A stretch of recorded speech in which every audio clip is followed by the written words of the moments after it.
welcome. In this lecture, we're going to talk about intersections of intervals. So here's kind of the key question in what we're doing. So if I take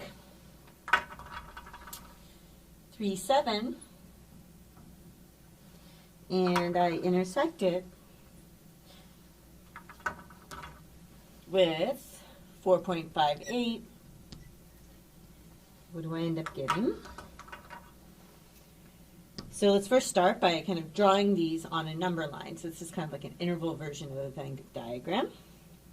Okay, so let's kind of go through. So interval Venn diagram, or interval version of a Venn diagram.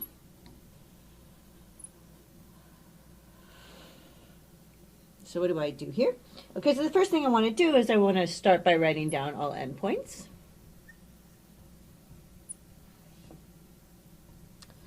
So writing all endpoints.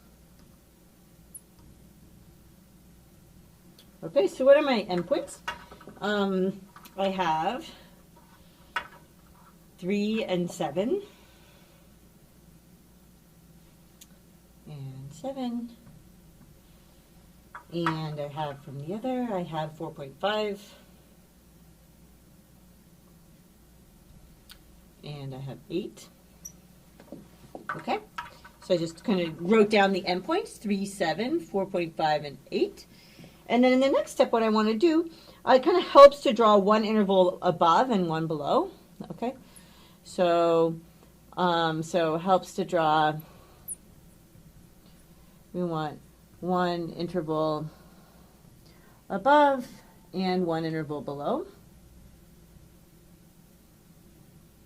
Okay, so we'll go ahead and do that. So we have, on this one, we're going to put 3 above.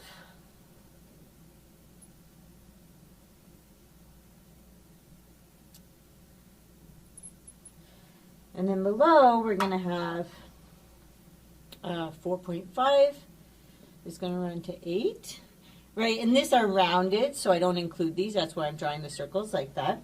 Okay, and then we want to figure out where they overlap. So find where they overlap.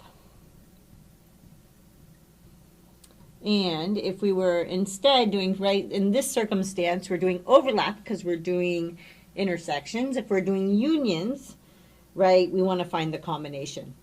Okay, so this would actually be, instead of that, so for unions, we'd be finding the combination. So combination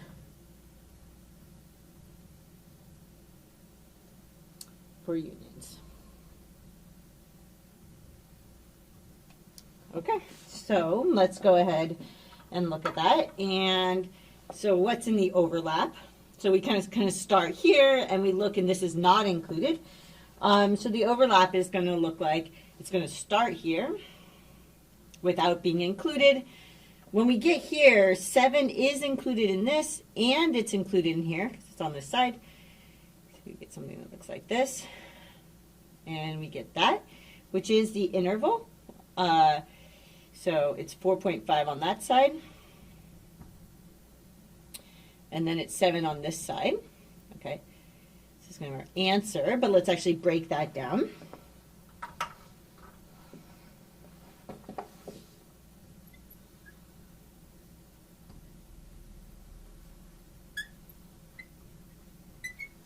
Okay. So what are we looking for? Okay, we're looking for numbers that are in both 3 and 7.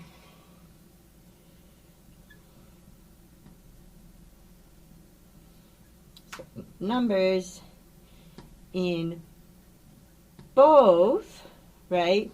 We want to be in both this interval, sorry, we want to be both in the interval 3, 7 and in the interval 4.58.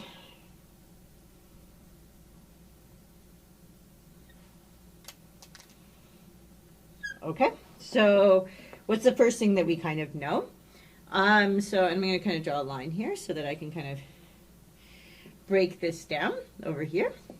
So the first thing that we do when we're breaking it down is I'm going to take, well, I know everything that's between, like strictly between these two is included. Okay.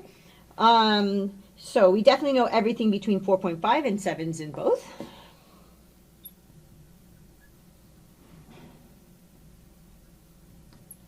So everything between 4.5 and 7 is in both.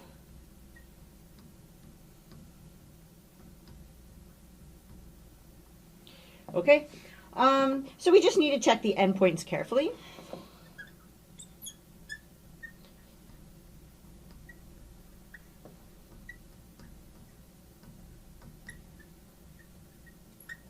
And we'll go ahead and do that. So the first one that we want to look at, so let's look at 4.5, okay?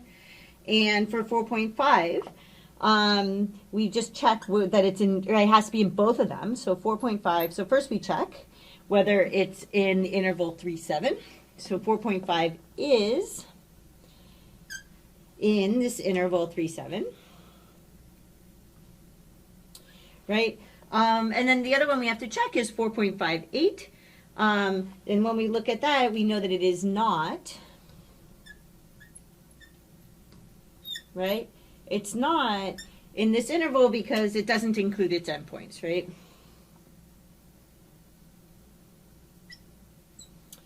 Okay, so this tells me that it's not in the intersection, right? All it has to, only one of them has to fail, and then it's not in the intersection. So one failed. So 4.5 is not in the intersection.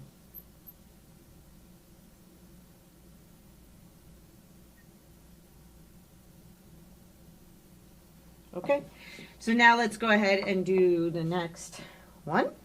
Okay, so 7. Okay, so the first, let's check the interval 3, 7.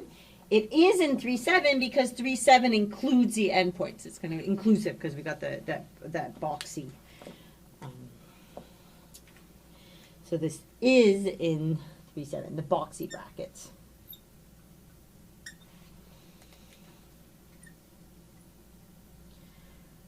Okay, so that one's good. It's also in this interval 4.5 to 8, right? Because it's in between 4.5 and 7, right?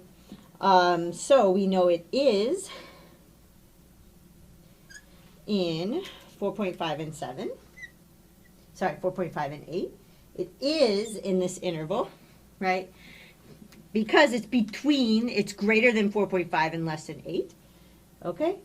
So 7 is in because it's in both. So both satisfied, so 7 is in.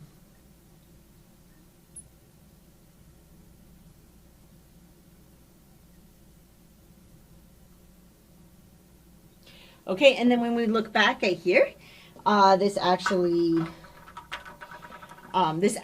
corresponds with what happens there. We just needed to figure out, we knew that everything between 4.5 and 7 was good, right? So that's why these are the endpoints. But then we had to check 4.5. It's not included, so we made that round. 7 was included, so we made it a box. Okay, so kind of one of the key points in this lecture is that when you're looking at the intersection, things have to be in both of the intervals in order to actually be included. And we kind of have to remember that round brackets mean that something's not included and square means that it is. And it can kind of help to make these Venn diagrams. So, hope that made some sense. And I'll see you in the next lecture.